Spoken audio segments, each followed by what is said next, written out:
Martha Stewart has become the new face of American Eagle following the Sydney Sweeney jeans controversy. She knows where the trends are heading. Going to jail and then becoming besties with Snoop Yeah. is about as cool of a trajectory as you could ever ask for.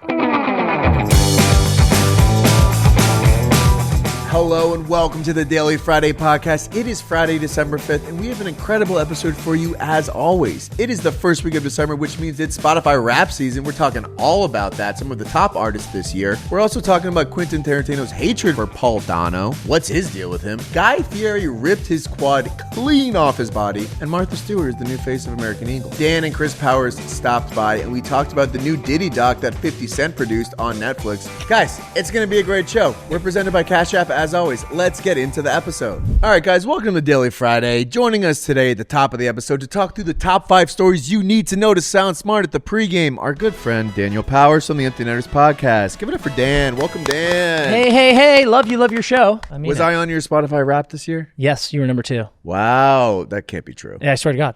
Fuck yes. Yeah, you were number 2. We're going to have to get screenshots to prove that. Yeah, I can do that. Yeah. Number 1 was Call Her Daddy. I do appreciate the shift that show has taken. I think. Do you remember when it came out? Like, was it 10 years ago? I do. You know what? I do, because a dear friend of mine who's kind of like a pseudo sister in my life played soccer at BU with Alex. Interesting. So I actually knew Alex before the glow up. And you're like, oh shit. By glow up, I mean to say career glow up. She's always been a beautiful gal. 100%. All right, guys, we're going to talk about the top 5 stories you need to know today. The first story we're going to cover is Spotify Wrapped has come out.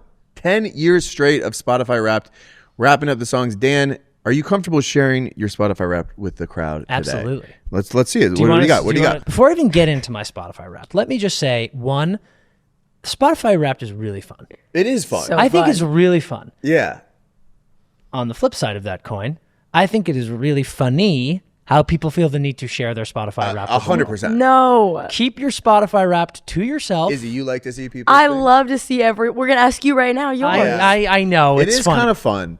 Mine always gets fucked up because I listen to this playlist on like when I work. It's called Big Desk Energy. Shout out Tyler Dank, Big Desk Energy. And it's like house music, you know? Sure. To just have on in the background. I listen to it for like 4 hours a day. So my entire thing is always fucked up of like Rufus the Soul, which like I'm not listening to that. That's not like my favorite artist. It's just I play the same playlist every fucking day. Yeah. So it's like I wish I could select like don't include this in my Spotify Wrapped. Yeah, you know, that what I would mean? be interesting. Like filter it out, like everything except this playlist. This is the first year since I've been checking my Spotify Wrapped where my top artist and top song was not a composer.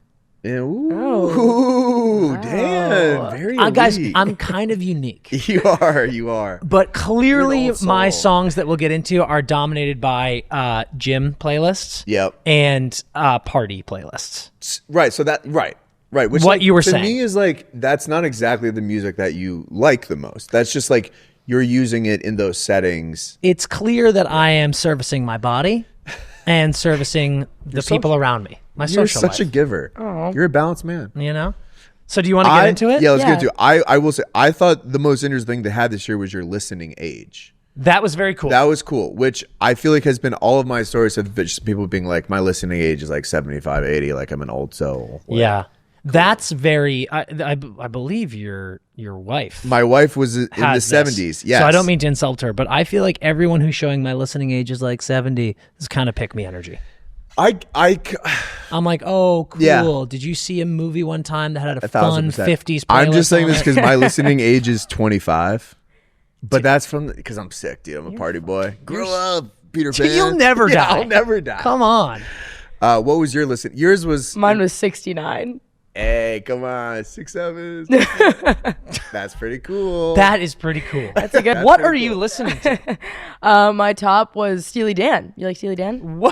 All right. Okay, yeah. That is really cool. That's not cool. what I would Hey, expect. thanks. I feel like a lot of people are getting like the Beatles are now on Spotify, and people are getting it for that. Maybe it's just like but like I've been seeing a lot of people on the stories of like people in their 70s. I have not seen any like your listening age is like 42. Yeah, you're not seeing like a that's lot. What would you have to be listening to? I think it would be. Yeah, like, what let's would keep that it. be? I mean, I guess maybe if you were like, maybe listen to a lot of classic rock, like AC/DC and like Black Sabbath, maybe you'd be in the 40s. Maybe. What was your listening age? My listening age was 30. All right. I wanted it to be more interesting. That's pretty good. Who's your top artist? Top artist was shocking to me, but also I think it earns me a ton of street cred. Let's hear it. My top artist is Boris Breja, who is a really intense EDM artist. All right. Okay. I'm talking like face melting stuff. Yeah. So I think the EDM community is going to really be thrilled with me. Really be thrilled. I mean, and EDM heads will love this. Like if it had been like Kygo or something, it'd be like, you're a poser. See, here's what I'll also say. You said at the top of this, it's not interesting. People share it. Look how much we're enjoying talking. We're having a great I conversation. love seeing it. I woke up This is giddy. fascinating. Yeah, And if it it's- actually is interesting. But maybe it's a water cooler thing, not a post on social media thing. Mine was Mac Miller. Yours was Mac Miller? I know. I listened to Dude. the Balloonerism album. Yeah. R.I.P.. R.I.P. Respect. And Bo Burnham. I got really into this one song, That Funny Feeling, from his... It's so good. It's such a good song. I just listened to the same thing over and over and over and over. Yeah. and over again. You're played into the ground type of guy. That's kind of... I do that with like lunches. Cool. Like I just go to Jersey Mike's every day and then I never have it again. That's my kind of vibe. That is in general. Crazy. I don't like to make decisions. You know, Yeah. So I'm just like, the song I listen to is That Funny Feeling by Bo Burnham. You just The like... song I listen That's to. my song. Yeah. You're the type of guy... Do you do this with clothes too? Yeah. I have Like you get 8 a shirt shirts. that you like and Yeah. you wear it till it's literally falling off your body. Yes, and but then that's you're because I don't like buying clothes. Yeah. I want to give a shout out to the Daily Friday podcast listeners. We are a top 96% new podcast this year. Give it up. Love Give it you, up love for your us. show. Thank you guys for listening. Yeah, Hey, that's me. That's you. Here are some stats about the Spotify top artists this year. Bad Bunny was the top artist for the year. That makes sense. I like to say, you know how sometimes people have names that are so lovely to say the full name of, that every time you talk to them, you say their full name? It's got to be like first name, last name. Yeah, first name, last name. You're a first name, last name. A lot of people say Dan Powers to Yeah, me. They're like, yeah. your name. A lot of women say Dan Powers to me. Interesting. Which is interesting. Yeah. Something to I've always unpack. felt that Dan is kind of a boring name. So when people say Dan Powers, I'm Couldn't like, oh, agree that's more. fun. For me, Bad Bunny Bad is, Bunny. you need the accent. You do, Whenever I yeah. say Bad Bunny, I go, Bad Bunny. I agree with that. And then you know exactly who I'm talking about. Well, yeah, because there's only so many people named Bad Bunny. Quick little stat. The top global artists by decade for Spotify, 2020 Bad Bunny, 2021 Bad Bunny, 2022 Bad Bunny. Bad Bunny was this Bad popular in Bunny. 2020? Yeah, he was. He's a big deal. It's just like, it's all of Latin America. When's the last time you've been in Florida? Did you know in Miami it is city law that if you are on a boat, you have to be listening to Bad Bunny? Is that true? Yeah. Bad Bunny. I can't confirm or deny if that's true, but I'll tell you what, it seems like it, because if you go down to like the harbor, It's all their Bad Bunny all is the their ripping. only thing that you hear. All their So since 2020, 6 years, These two- Bad Bunny and Taylor Swift have basically swapped the lead. Bad Bunny has 4 of the 6, and Taylor Swift has 2 of the 6. Who knew 2022 that to Taylor 24. Swift and Bad Bunny were the two top artists in the I think world? I did. I think could I would probably have known told you about that. Taylor. Yeah. Look at that. A picture of the two of them. That's amazing. Oh my god. That collab would actually break the internet. That would be a great collab. Number 3 was The Weeknd. Number 4 was Drake. Okay. Now Drake was number 4 for Apple Music. Which is like Weeknd- says something about Apple Music. Number one for Yeah. Apple Sorry, Music. Number 1 for Yeah. Apple Number Music. one Yeah. on Apple Music. Yeah, that Yeah. does say a lot about Apple Music. That is too. interesting that it's like number 5, Billie Eilish. Shout out to Billie Eilish. Shout out, Billy. I'm pretty shocked by The Weeknd. I couldn't name you, if you put a pistol to my head. Really? I could not name you a single Weeknd song. I think you might be an outlier in that. That's What? What song was that? Mumble Mondays. Yeah, It's yeah. a Wait, classic no, hit. no, no. You know what I'm talking about? The Weeknd top song. It's so good. Well, he did a Super Bowl halftime show. Yeah, Yeah. but that's not a song. That's not a song. That would actually be a great name for a song. Super Bowl halftime show. Super Bowl halftime Play show? this at the Super Bowl Yeah, halftime it's show. good, actually. I kind of love that. All right, scroll down to the top song globally. Die With a Smile, Lady Gaga and Bruno Mars, number 1. Birds of a Feather, number 2. Billie Eilish. Then we have APT with Rose. Big year for Bruno Mars. Guys, I'm going to be completely honest. Let's look at this list. I have heard of I don't think I've heard of any of them. maybe 3 of these songs. Yeah. Swear to No, God. you guys are out of the loop. What Definitely, is definitely. Ordinary with Alex Warren? I've heard that. DTMF by Bad Bunny. I could not tell you what Does stood that for. stand for down to motherfuck? Oh, that'd be cool. But it's in Spanish, so it's Donde te Tiendes madre madre. Of course. I love that song. Madre fuego. Hot moms. dude. Fuego.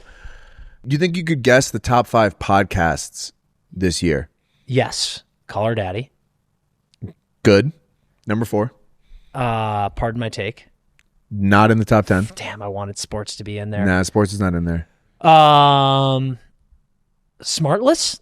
Smartless is not in there, but that's a good guess. Okay. God, I work in podcasts. I should know this. Yeah, I'm going to give you one more guess.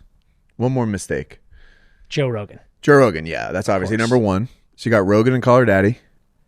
The two of them. Talk about dream collabs. Wow, that is my dream collab. Could you imagine? Dream blunt rotation. Give me a hint. Give me a hint of another one. It's a comedian whose clips go viral all the time, and he's like acting stupid. And he's acting He's stupid. not Could be anybody. Stupid, yeah. Could be anyone. It's a comedian. It's one guy? Yeah. It's Theo. Theo Vaughn. Yep. Yeah, he's definitely smarter than he lets on. Yeah, he is. It's the total act. Number 2 and 3 were The Diary of the CEO and the Mel Robbins podcast, which I actually don't think I'd have heard of. So anyways. Nope, me neither. But hey, that's pretty fun. Spotify Wrapped. What is another app that you think would be good to do a Spotify Wrapped for the year of the? Could you imagine? So Apple has done it. YouTube has done it. Can you imagine this? Instagram does an Instagram Wrapped, and they don't give you a choice. They just post it. So you get exposed. Yeah, I kind of love that. I love that. I think it's really, really funny when, you know how you're on Reels, you have no control over what comes on your Reels. 100%. And there's all the jokes about I built this algorithm brick by brick. But sometimes stuff pops up and I'm like, that has nothing to do with me or my subconscious. Right. But every now and then something pops up and you see that a pal has liked it or worse yet, follows said account. Yes. It can be very enlightening. It can be very, like, a lot of times there's a thing probably 5 or 6 years ago when like meme pages would do like, it's like an OnlyFans girl and there's like a picture of a girl. It's like her ad is "You're welcome, fellas." Like that was like a thing that they would do. And there was one guy I knew who was like my friend's younger cousin who followed the girl every single time. Sure. And I was like, dude, come on. What are you following like an OnlyFans girl on Instagram? I got one of those, except it's a high school friend's dad. Ooh, that's tough. And I'm like, he's happily married. Actually, this is a hilarious and I'm like, thing. whoops, you're close to 70. We'll move on to the next story. This on Facebook. You know how there's things on Facebook where it's like comment red to see the full video, and it's like who's falling for this? My friend's dad. It was like comment red for this girl's top to come off, and he did it. And no! It's like, everyone can see that. Come on, what are you doing? That's crazy. Boomers should not have access to the internet. Oh, I got it. Whoa. Uber Eats Wrapped. Yours would just be Jersey Mike's. True. But that would be really that funny. Could be to look something, at. actually. Oh, honestly, you'd really realize, like, oh, I got drunk and ordered Taco Bell way too much. Yeah, 100%. Oh, no. Speaking of ranking our top things of the year, our top interests of the year for art, Quentin Tarantino has released his top 20 movies of the 20th century. Did you see this at all? I haven't seen. I saw the release. Okay. I didn't go through it. There's some interesting ones that we'll touch on. To me, the funniest part of this was, for some reason, he just hates Paul Dano. What Did was you that? See that quote? That was the thing I saw. He's talking. Is this the ricochet shot of 2025? This is one of the biggest ricochets I've ever seen. So he was talking about There Will Be Blood, or is it No Country? Yeah, There Will Be Blood. There Will Be Blood. He slams Paul Dano as the weakest fucking actor in the SAG. He says There Will Be Blood could have been the best film of the 20th century if it didn't have a big giant flaw in it, and the flaw is Paul Dano. Obviously, it's supposed to be a two-hander, but it's not a two-hander. He is weak sauce, man. He is the weak sister. Daniel Day-Lewis is eating him alive. He is such a weak, uninteresting guy. He's the limpest dick in the world. I'm not saying he's giving a terrible performance. He's giving a non-entity performance. Then he goes on to say Austin Butler would have been wonderful in that role. By the way, Austin Butler was like 14 when that movie came out. Austin Butler would have been a child in this film. What did he do to Quentin Tarantino? I think there are 3 things at play here. Yeah. And it's one of the 3. One, either this is an elaborate bit, and they have a film together coming out, and that would be really, really marketing. Funny. Yeah. 2, fine.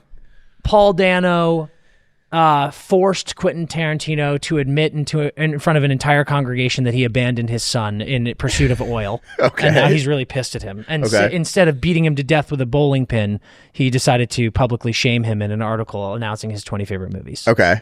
Or number 3, he thinks that Paul Dano actually has a twin brother who played the two twins in There Will Be Blood. Okay, got it. And he thinks the other one's great, but he just hates the lame twin. Interesting, yeah. Those are the only three things. He's got to have like, or you know how Quentin Tarantino is a big like foot fetish thing. Yeah, he might have just not like worn shoes around Quentin Tarantino, and he has like, gross give feet. me those feet. Let me see those feet. Or he hates his feet. Or he denied him the feet. I like yours more. Yeah, he was like, withheld. Let's see those little piggies. He withheld the feet, and he's hated him ever since. This is an all-time Ricochet shot. Though. It's crazy. This is like a 50 Cent Diddy type of beat right now. For a guy who's like, you know, he's a good actor. He's not like famous. He's not like considered a bad person. I'm like, what the fuck? You know what I've said a million times is I wish people were more honest when they did their Letterboxd top 4. Yep. You have all of these actors who get up there and they go, oh my God, I knew you were going to ask me this, but I'm not prepared. Yeah.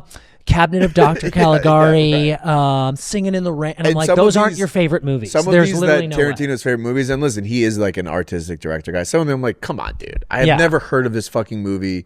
This cannot be your favorite movie. What's funny is that where I was just saying I want them to be more honest. Yeah. Don't be that honest. Yeah, what the fuck? What did Paul Dano do to you? Also, it feels like punching down, by the way. Yeah. Well, you're just like going out. I don't know. Everyone's but it is. I was going to say, Paul Dano's incredible. First, Paul Dano is incredible. It's so funny how he uses the term weak so repeatedly. I know. Something must have happened. Quentin Tarantino throws like man in sentences as much as he puts the N-word in his scripts. We let Quentin Tarantino get away with a lot. Yeah. And we're not going to let him get away with Paul Dano slander. We respect Paul Dano on this podcast. Yes. All right, here's top 20 movies. I'm not going to go through all of them. I'll give you the top 10. Yeah.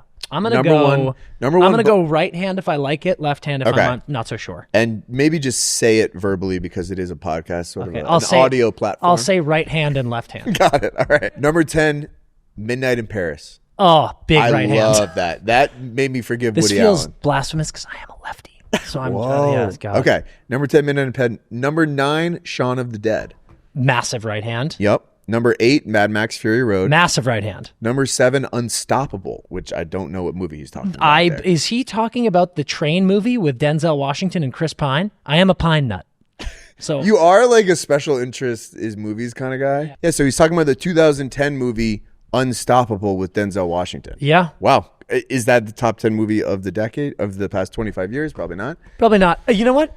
I'm not going to say massive right hand, but I'll give that a little right hand. Number 6, Zodiac. Massive right hand. Number 5, There Will Be Blood. Massive right hand. Number 4, Dunkirk. Massive right hand. Number 3, Lost in Translation. Massive right hand. Number 2, Toy Story. Massive right hand. Number 1, Black Hawk Down. Massive right hand. But would you say that's the best movie of the last 25 years? You know Forgetting Sarah Marshall, not on that list. Hitch, not on that list. Tropic Thunder, not Tropic on that Thunder, list. not on that list. Mr. 3000, not on that list. He had School of Rock at number 14. I respected that. Respect. Jackass, the movie, at number 13. Good for him. Passion of the Christ, number 15. You know what? Say what you will about your religious beliefs. The Passion of the Christ is a very impressive film. It is a good movie. It is good. Mel Gibson, not a great guy, but a good movie. Yeah, sure.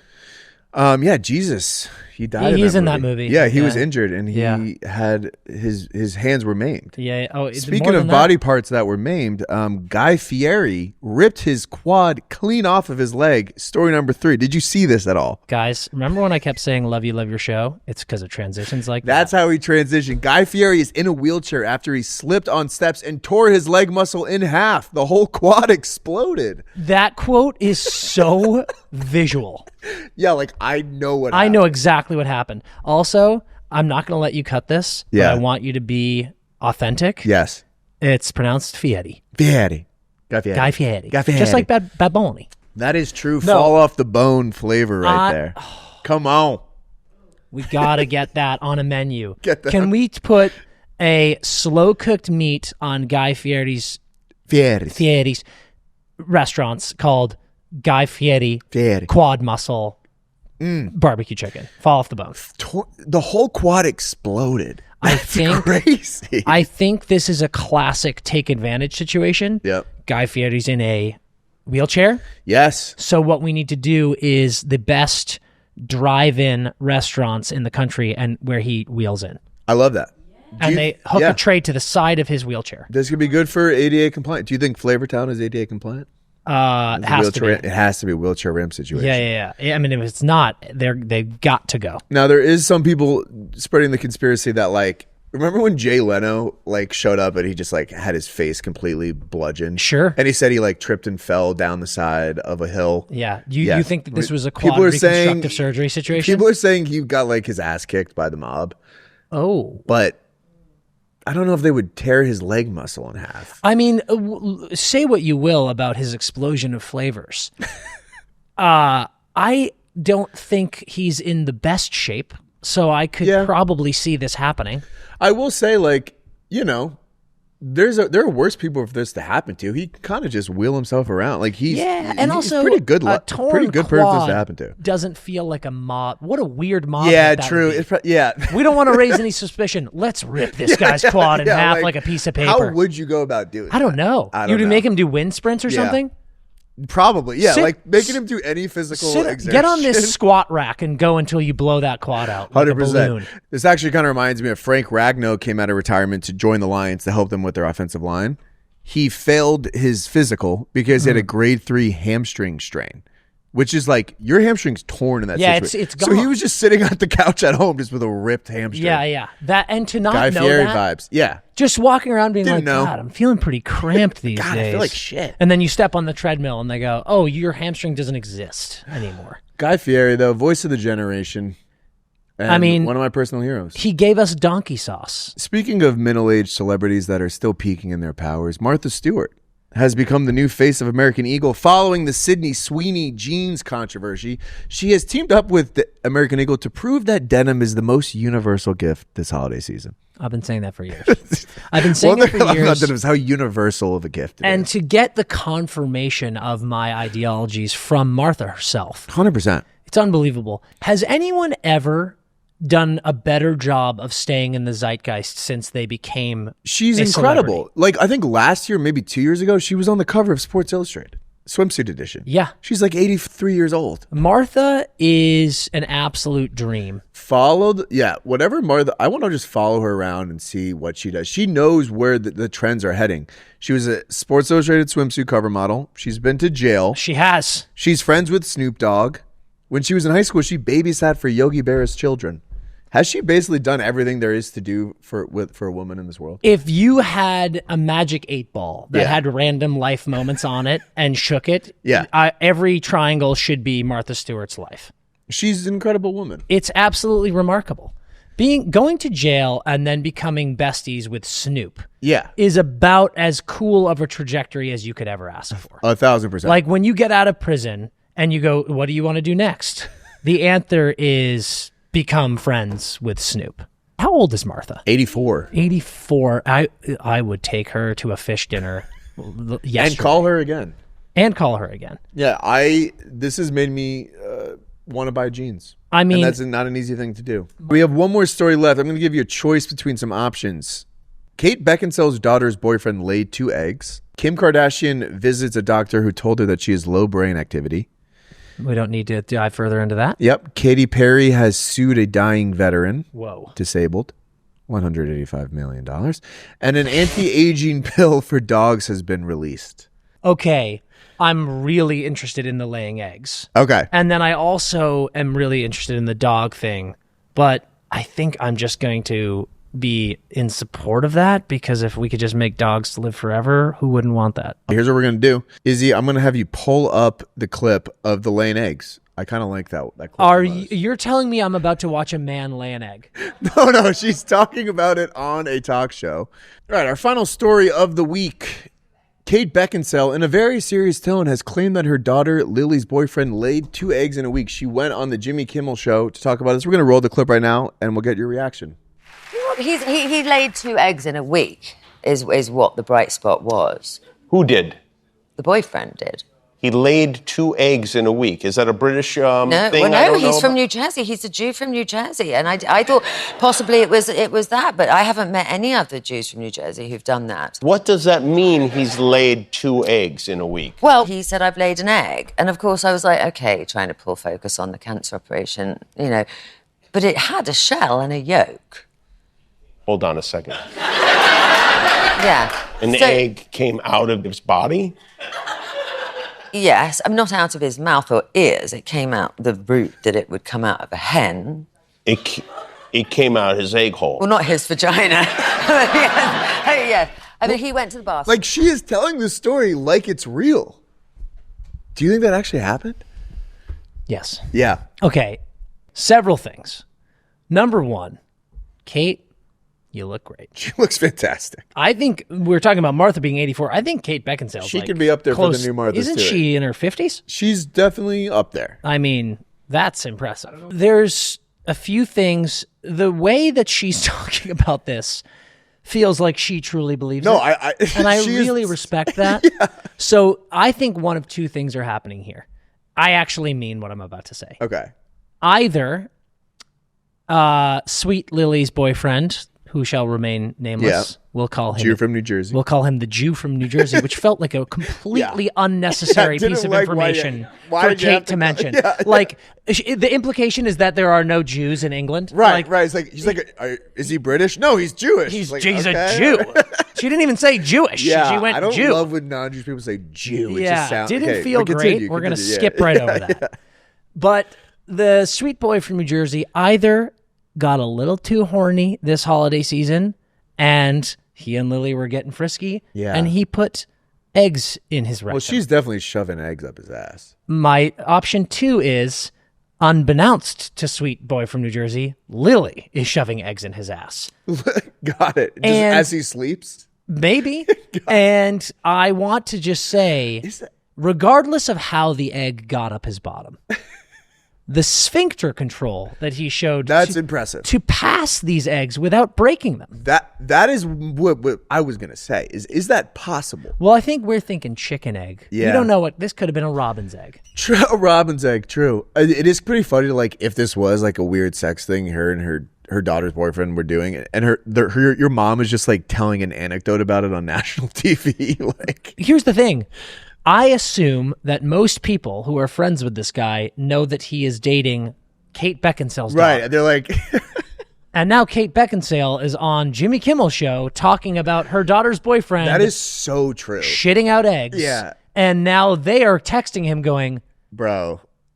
Well, there's group chats with people from his high school that he's not in, being like, remember that Jew from Jersey? Yeah, and they're going like this. Did you stick an egg in your ass? Be honest, bro. Did you, like... Tell us what happened. All I know is in this economy with the price of eggs, you got to keep this kid around. Free eggs like that. Whew. That is an egregious use of egg. Yeah. And I'm glad that Kate said that they smashed it because he wanted to see what it was.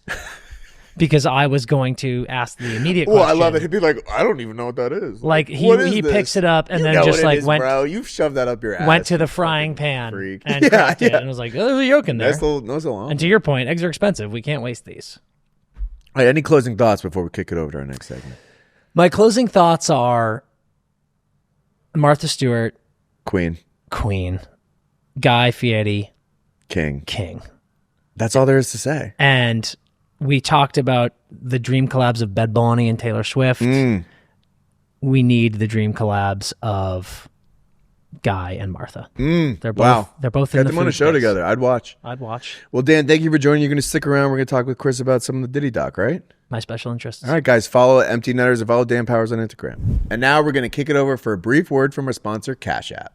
Izzy, have you ever fallen for a scam? I have, unfortunately. What was the scam? Don't ask. I can't even tell you. Wow, keep your secrets. Yeah. Well, what you should have done is sign up for Cash App, because with Cash App, your security is a priority and you won't fall for scams like that. Because with Security Lock, Cash App requires a successful Face ID or biometric authentication to access your account. It's like your money's protected by your own personal bodyguard, even if you accidentally leave your phone unlocked or someone gains access to it without your knowledge. So you won't be like Izzy and fall for scams if you use Cash App. Turn on Security Lock in your Cash App settings now to keep your account and your information safer than ever, and pay attention to scam warnings if someone is sending money to you or someone new. Learn more at cash.app/security. And now, guys, here's the most important part. We've been saying it every week. We're going to say it once again. For a limited time, new Cash App customers can earn $10 if they use code Friday10 in their profile at sign up and send $5 to a friend within 14 days. Terms apply. Cash App is a financial services platform, not a bank. Banking services provided by Cash App's bank partners. Visit cash.app /legal/podcast for full disclosures. And now, back to the episode. All right, we have joining us today the Powers brothers, Daniel and Christopher from the Empty Netters podcast, who are hockey experts, but they're also experts about the Diddy trial. Give it up for the Powers brothers. Thank you, everybody. How did you become such experts on the Diddy trial? What flight was that? I get really into things that I have a serious passion for. I'm not going to tell you what part of Diddy is something I'm super into. Okay. But there's one. Got it. And you got into because of him. Dan was on a flight, and we were going somewhere for a hockey trip or something, and usually Dan, this is actually your special interest, usually I get on a flight, and if I'm not sitting right next to Dan, I get an immediate text from Dan that is a list of all the movies available on this flight that he would consider watching. So you guys want to watch the same movie at the same time? No. He's just sharing with you. I do it because I want to write them down somewhere. I get on the plane and I hadn't got the text. So then I was like, what'd you watch? Is everything okay? Because I was like, I fucking hammered Interstellar. Like, what did you do, dude? Like, how did you spend the flight? And he's like, I read the 800-page Diddy indictment. Wow. Read the whole thing. That's insane. Like, what? It let me tell you, pal. Yeah, the whole thing is insane. It is insane. Okay, so the reason we're talking about this today is there's a documentary that came out on Tuesday night. Yep. Yeah. Produced by 50 Cent. Diddy's greatest hater. Can we put some respect on his name? It's Curtis 50 Cent Curtis Jackson. 50 Cent Jackson. He doesn't go by 50 to his boy. Well, are we his boys?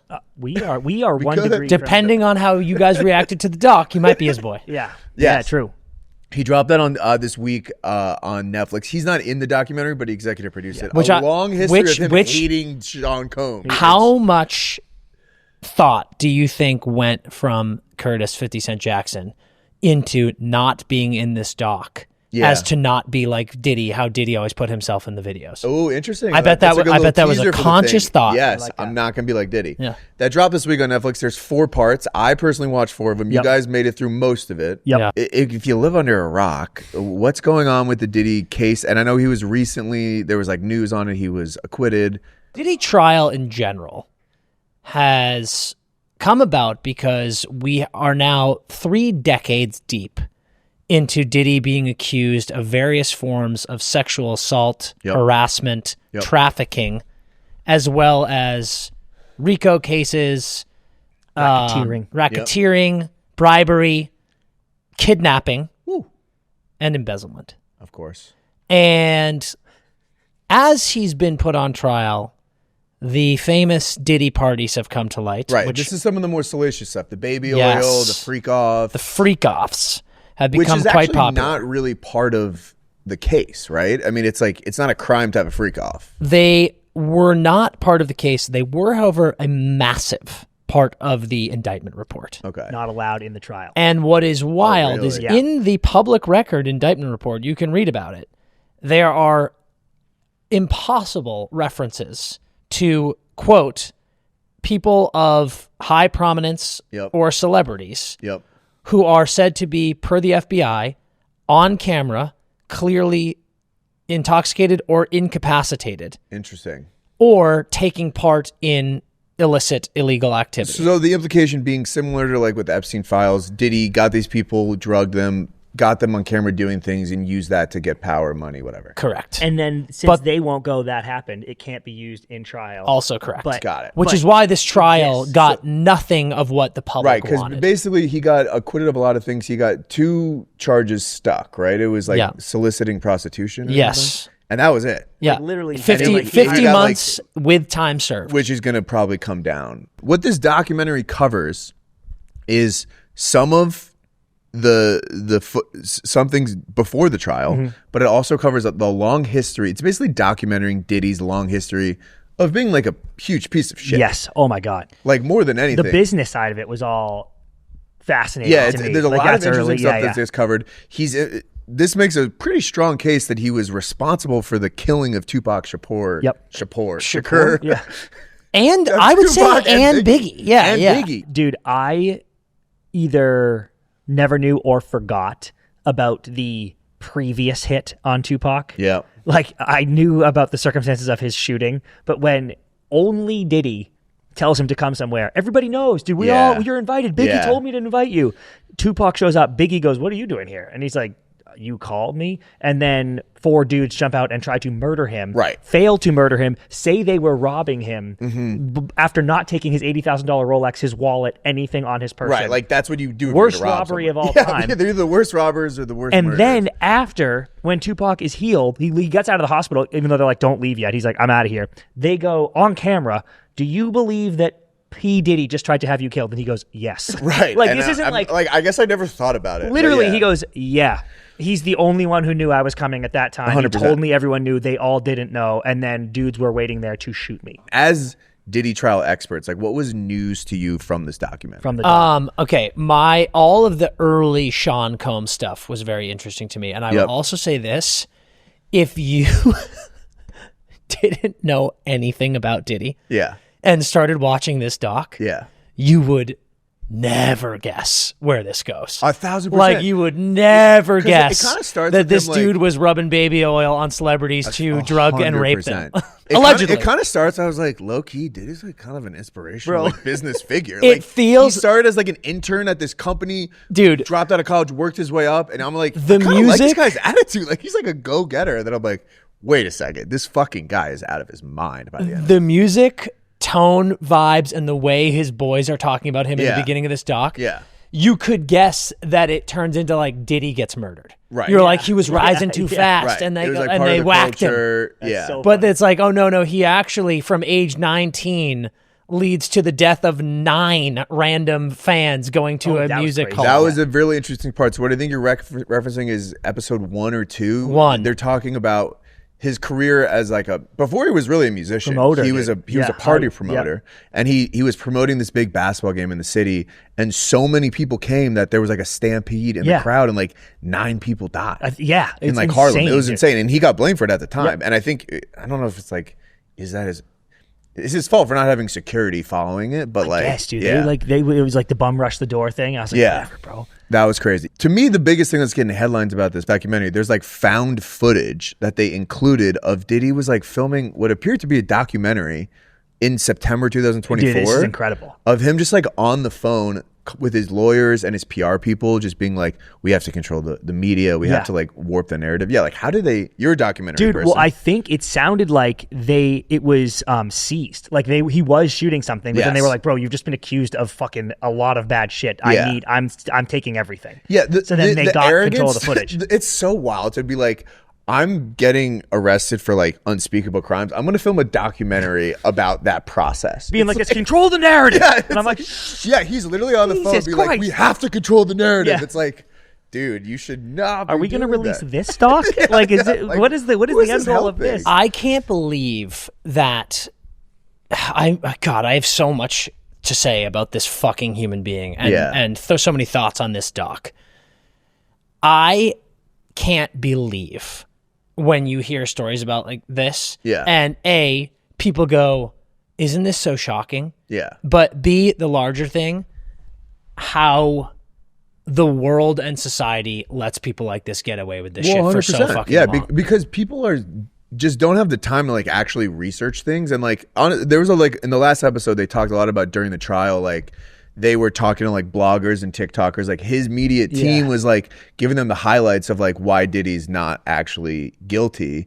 And there's like all these TikToks and feelings like, I don't remember seeing people being like free Diddy, but that was a movement online. Dude, not in my feed, but like there's a lot of people talking. Well, one thing I thought when I was like, this guy's fucking genius, is when in that call, it's like the opening scene of the doc with that leaked footage, or not leaked, but that footage of the lawyer. And the lawyer's being like, we're good. Like, I haven't really seen a lot of shit. And he's like, well, dude, maybe you're just watching CNN. Yeah. You know, like there's fucking trillion people on Instagram. Like, they're potential jurors. What are they saying? And I was like, he's tapped at the very least. He knows in. He knows how to control the media. And there was like parts too where he's like on the phone and he's like, we need to find clips of like my accusers talking nicely about me in the past. And like, we need to spam comments on all these posts. I'm like, I guess. We should hire him.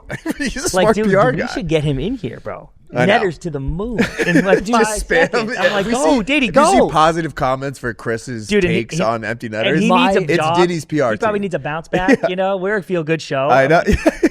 Dude, my favorite is the guy who's featured heavily in episode 2, forgive me, I forget his name, but like he was running Bad Boy Records with him. Yeah.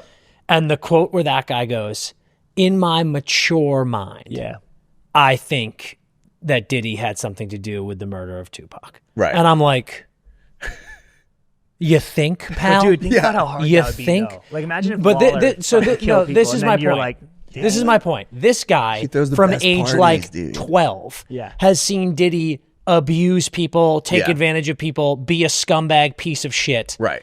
And then he's out here murdering the biggest rap star on the planet, and you're not like, I should probably do something about this, or I should probably step away. That's the really frustrating thing about this is there's so many people that were like, I just kind of like let it slide because he was famous and powerful. And it's like, that's how this shit all happens all the time. Yes.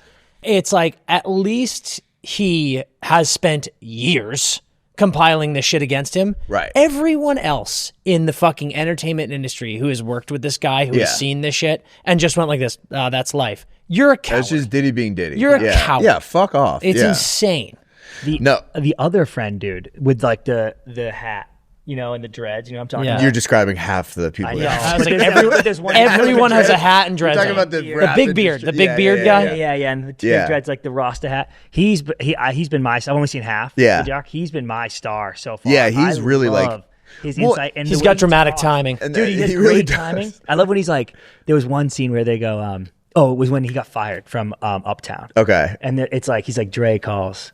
He goes, "Yo, just fired Puff." I go, "Word?" Yeah. I was like, God, that's like, that's probably exactly what you said. Yeah, you have a great memory. I was like, God, that is so funny, dude. Yeah, so like it's kind of like tracking his history. So like he starts as an intern, works his way up as a producer, and then it starts to track him becoming famous as a producer. He's like inserting himself in all of these different music videos and performances. Then, like, it basically is tracking him being an asshole as a businessman to rappers. Yep. So he's like charging people for studio time that he is booking on his studio. He's putting himself in the music video and charging them to put himself in the music video, and then like taking all their money. That was pretty funny. It was just like, he's a piece of shit. There was a guy, and then he starts to launch his own music career. Yeah. And this guy, I don't know if, did you see this when the guy was talking about like, I would write these songs for Diddy and he was just like terrible. Like he would fuck it up. Like there was a quote where he was like, I would write the lyrics like this, and I would sing it like this, and he would sing it, and then dude would be like, blah, blah, blah, blah, blah. And I was like, you guys hate him. It was so funny when they first, it was like end of episode 2. Yeah. When they first had all these artists being like, what do you think about Puff as a musical artist? And they're like, absolutely terrible. Fucking I saw that part. He's fucking horrible.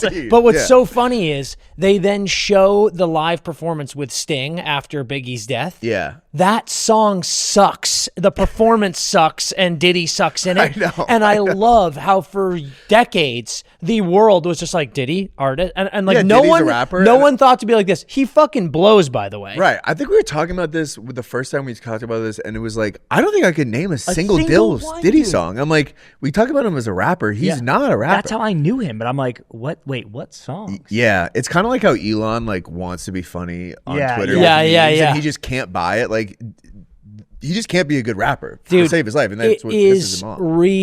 Remarkable how fucking pathetic he is in that performance, and It's the way so that they're funny. like, that was a true rock star moment. I'm like, was it? Yeah, like maybe He comes out dancing like a fucking moron. It looks I like he know. got stung by a bee and he's like hopping we'll put some around. clips of that. It was Oh hilarious. my god, it's terrible. Yeah, that was very interesting. And then so it kind of tracks him as a thing. It goes a lot into the Tupac and Biggie thing. The high level on that is basically like Sean Combs, Puff Daddy is really tight with Biggie, Because he got Biggie in that got Uptown Biggie divorce. famous. When they Yeah. remember when they were like, "You're fired," Right. but like, you can take Biggie, I guess. And I was And then like, he made By Biggie the way, famous, how and he about a got bag really fumble by Uptown Records? Yeah. Fucking big Christ, bag fumble, dude. big bag fumble. insane. Biggie would probably still be alive. Essentially, he like it implied he got like jealous that Biggie was like friends with Tupac, Yeah. and then the whole East-West war thing, and then And especially that Pac wouldn't work with him. Like, I think if Pac had Exactly. been like, "Sure, like you can make all my shit too," it Pac would've comes been out fine. looking great in this. Dude, Pac was like, I think fuck Tupac it. Yeah. Tupac He probably is is great. great. Like, Yeah. I think Suge Knight is probably great too, even though he's like murdered people. that could be a "Dude, take. can I say something about Suge Knight?" Well, maybe he's a good He music murdered people producer for the right reasons, Yeah, though. yeah. Yeah, Dude, yeah. you just gotta have Suge a moral Knight's a compass. gangster. Yeah. This is what I love about Suge Knight. He goes, Diddy goes, "All right, I've been fired from Uptown, I'm doing my own thing." And Diddy, I want to talk about this in a second, but like Diddy feels like he's a gangster, right? Yeah. Like he's like, I'm a gangster. Right, because I'm a son of a hustler. it kind of goes like, into his life a little bit. Well, His they dad say dies when he he's a was paper young. gangster. Yeah, right. That was a good line.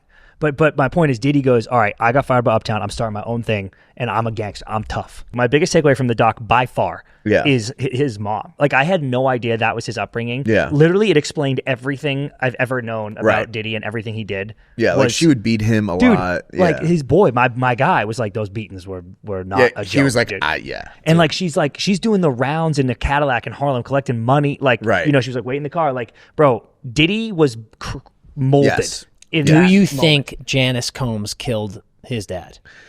That's an interesting question. Is that like a theory? I mean, I don't know. Maybe. Could be. Dude, her hands are not clean. I'll tell you that much, dude. I'll tell you that much. And I can't. That rattled me. That rattled me. Dude, you know what pisses me off too? We're talking about how everyone is complicit in this. Yeah. Everyone who fucking just knows about all this shit and didn't say anything. Even some of these guys featured in this doc who are talking now. I'm like, fuck you for talking now. Yeah, dude. right. People could be alive. Well, dude, Pac and Biggie could be alive. Right. But hold on. I get annoyed part of me respects him for his morals, but when Suge Knight is in this and he's like this, I would never snitch because I'm not a snitch. And then that person goes, if you knew who was responsible for Tupac's murder, would you tell? And he goes, absolutely not. Which is and I'm crazy. Like, you know. Yeah. He definitely knows. Yeah, well, there were people that were on tape saying that P. Diddy like offered them $1 million to kill Tupac. They killed him and he was like, only gave them half the money anyways. Right. And I'm like, first of all, you're ripping up. It's like, I think we need to get the money up front. I know. Kill him now. Yeah, I think we need to redefine snitching. Yes. Like I snitching. actually totally agree. It's okay to snitch. Snitching. Yeah, about like something that snitching is like if you're like a jailhouse snitch. Yes. Then I could see how that's going to get you in trouble. Yeah. But Suge Knight, I'm like, bro, just tell people Yeah, what I you know. know. I'm like, Like this it's is- not I know. like he could be like this. I'm not getting any time off my sentence, but I'm just going to let you know this dude and this dude killed that person. Other really interesting part of this story, they go through the Tupac and Biggie thing. That was one episode. And then they start to build this thing with him and Cassie, kind of like leading into like the really weird sexual stuff that starts to get. Did you see this episode when they hired the Gigolo? No, I'm not into it yet. Oh, this is a crazy part. But you better believe I'm jazzed up. Yeah. For This is a crazy interview. There's a guy who gets interviewed and he's like, I was a gigolo. I got a call from this guy whose name was Frank Black, which is also Puff Daddy's like rap name, like his like alter ego type of thing. It's an alias. Like the same way it's like, And long story short, he showed up the first time with Cassie. And P. Diddy was there just like wearing like a scarf around his face. Yeah. And he eventually knew it was P. Diddy. And he basically got paid to just have sex with Cassie in front of P. Diddy. Yeah. He got paid a lot of money. And then he mentions the baby oil. Yeah. And he's like, the baby oil was weird the first time. And then it keeps happening. It's basically like a year-long relationship where like Diddy would just watch him have sex with Cassie. It was crazy. Dude. And he was like, I made like $6,000. I was like, what? That's it, dude? A year? Like, yes. I'm like, this is like 12 instances that you're talking about. Dude, he was promised Well, 12. He was promised 12 mil, dude. He bought this guy on Amazon. And he was like, yeah, we would do it for like 2-3 days straight. And I was like, how are you guys staying up? Dude. And then they gave him like ecstasy. They're like, oh, we're doing ecstasy. He's like, I would be pissed if I was the Gigolo. I'm like, you guys are on ecstasy and I'm just like doing this normally. Yeah. I got for, Brufel and like, baby oil. Taking pumping fucking my gas dog, station dude. rhino I'm pills. exhausted, yeah. Dude, Good Lord. how That was crazy a would it crazy be though? interview. That is way too little money, and not to make light of the situation, but how hilarious would it be if you're a gigolo and like a dude comes up to you and is like, "Hey, I'm hiring you," and you're like, "Okay," you're like, "I'll do whatever. I'm getting paid," and then the actual job is to just come in and bang a super hot like pop star, like, and you're like, "Oh, fine. Yeah. all right." It's just us, and they're like, "Yeah, you're do a good." discount. You go like this. You're paying me. Yeah, wait a second. To a girl I never could have met ever. Well, so the Cassie thing, it's like she was 19 when they started dating. He was like almost 40, which is a little weird. They do show the footage of the elevator scene, which is really fucked up. It's so fucking Watch brutal. that if So you insane. want to hate a man in your life. Watch that footage. So they kind of go through a lot of that. I remember what I was going to say. Yeah, what are you going to say? What is the footage of Diddy in 2024? That clearly is Like, what is that This is what we were for? talking about. What is that for? He was I filming think a that documentary. Diddy thinks that he was. I didn't at the time. He thought he was going to be completely exonerated, and is filming a documentary about like falsely accused Diddy. falsely accused. And then it got seized. And I don't know how they got. I was like, how do they have this? So the footage is basically it's like footage. Like, and the Netflix people have been asking them. Yeah. Diddy's lawyers have been like, this was illegal for them to have it. They're like, we are protecting the source like with our life. So it has to be someone in that team. Of the footage. Got it. The footage is bad because it's basically showing how much they're trying to spin the PR story. It's insane. I mean, like that footage is so incriminating. Yeah. Because it's like, A, it shows how fucking sick and delusional this human being is. Right.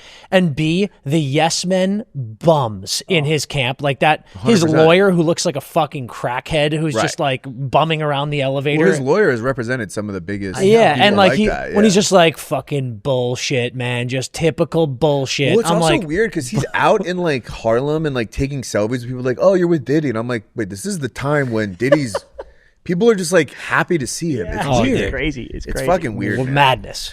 The final episode is pretty interesting though. When you guys get to it, basically they interviewed 2 jurors who kind of speak to why they acquitted him. Yeah. What like it appears at least one of the girls is like kind of a fan of Diddy, and she was like. Because there was a moment in the trial where the judge was saying, like, you got to stop turning to the jurors and, like, nodding when something good happens. Like, you can't do that. Yeah. And she was like, I remember that. Yeah, he's like, I remember that nod. He used to do that nod during making the band. I'm like, how are you allowed on the trial? Dude, like, you get to kick jurors off. Yeah, like, how did that happen? You watched his show from 2008? Like, even I didn't fucking watch that. And you remember his, like, trademark nod? You're a Diddy super fan. Yeah, the trial itself was a fucking joke. Yeah. And I'm not surprised nothing happened because, like what we said at the top, there was all of the real shit he's done, he wasn't even on trial for. So even though these 2 are idiots and whoever else acquitted him are idiots, I get that they were like, whatever, dude. The evidence presented to me means he's guilty of hiring a prostitute. 100%. And I'm like, fine. So it's honestly, outrageous, but I barely blame them. The high level of this entire documentary is Diddy is a terrible person. Yep. But you can't, like, it's hard to make something stick in court. Oh, yeah. Like, one of his lawyer's whole things was like, it's not illegal to be a bad person. Yeah. It's like, oh, damn. Honestly, you're right. Goddamn. It's like, crazy. But if you watch this documentary and you don't hate this man, like, you might want to look in the mirror. It sucks how much shit he did to his like friends and business partners. Yeah. Obviously, the murder and rape is fucking horrible, and that's why he just got bagged. But he was also just a mean guy to his buddies. The Biggie funeral thing, which is the worst, is like the craziest shit ever. The fact that he was like, we're going to make this the biggest funeral in New York City history. And then he made Biggie pay for it from the grave.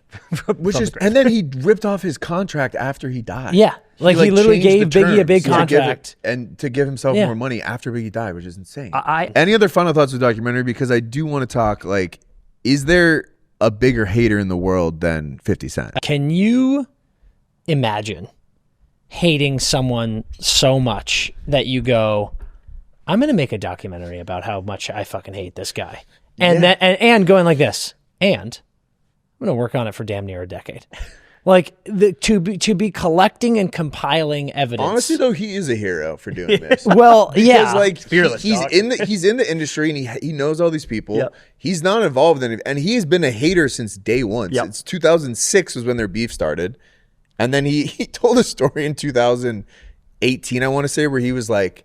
So he wrote like a rap beef about him, which, like, whatever. That's what people were doing back then. Yeah. And then he was like, Diddy offered to take me shopping one time. And I was like uncomfortable with that. I was like, that's like what a woman does for a man. And I was like, that's like kind of weird. But like, he was like, there's something off about that guy. And I'm like, because he offered to take you shopping.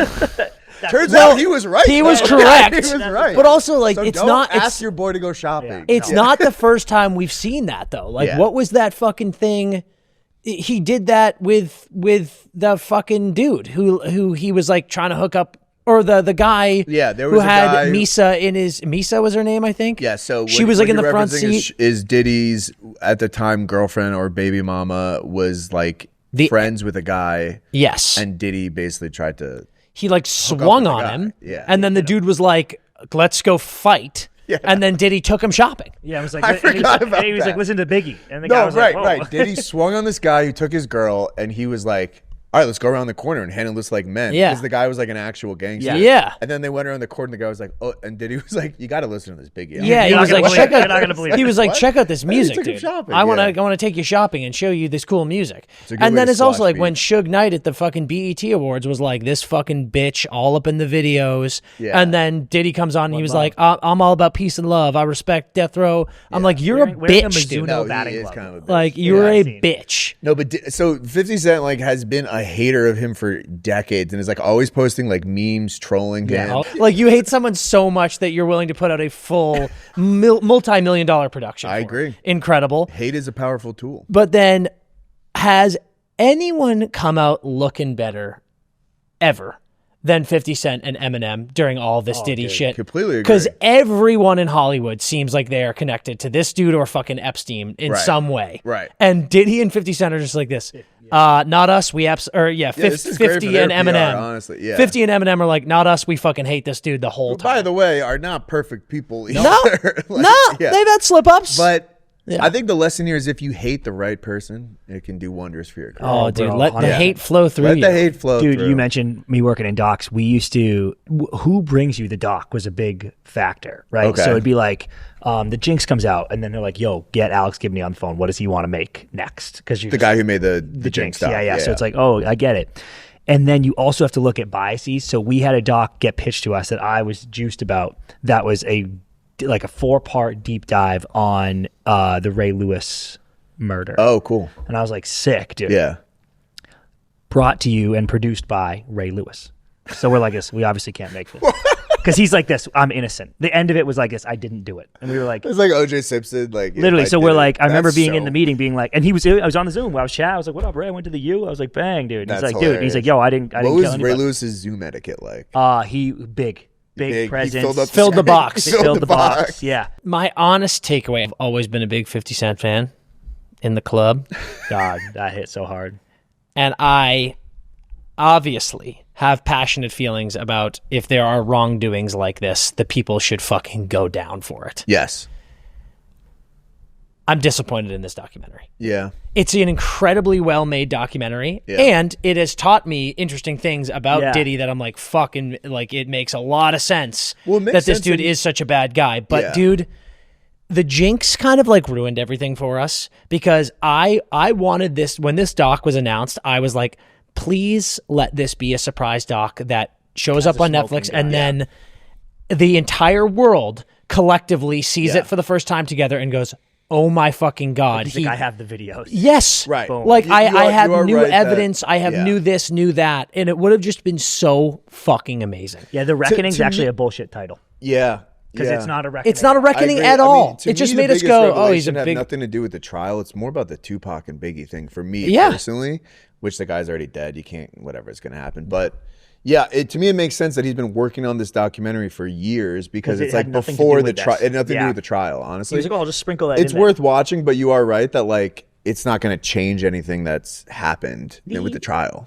Did these guys who were his boys, like these Yeah. were Diddy's boys, and I mean like the guy, like the business guys, are now on camera, dude, being like, I Yeah. worked with 50 on a doc, being like, you're a scumbag. Well, yeah, I mean, you're right. Are they like, are they I don't in know. trouble? I Like, don't what- know. What That's- happens now? yeah. Like Diddy's That's like, why people what's don't up, want to dude? talk for these things. I know. That's why I'm like, why did it's you do like, this? It's what's so fucking crazy is like, this is one of those situations where it's like, if Diddy went to prison for the rest of his life for the Yeah. shit he's done, people would talk and be like, okay, he's finally gone. Right, but it he's takes, coming back, so, it like, takes there's gonna someone be- to talk to get him to go away. Right. No one talked. Right. So now he's just out of prison in 2 months, and now we're going to get killed. Chris's girlfriend constantly yells at us for talking She's about actually Diddy. pissed. I told her I was doing this, and she was like, "Don't go in." She's like, stop talking about Babe, Diddy. I have to. I have to. You're like a soldier going off to war. Yeah, dude. Yeah. This is my duty. Well, our New Year's resolution is to find someone we hate as much as 50 Cent hates Diddy and channel it into great art. I believe I can do it. Yeah, I think you can. I think I can do Do it. not piss off Chris in the next Yeah. couple weeks. Yeah. Like, please don't. Thank you guys. Appreciate it. Dang. All right, guys. Thank you for listening to the episode this week. And thank you again for listening throughout this year and helping our show get off to a great start. We love you so much. And guys, that's the show. That's all we have for you this week. That was all the news that's fit the podcast. Have an incredible weekend. And as always, go Jets. Woo!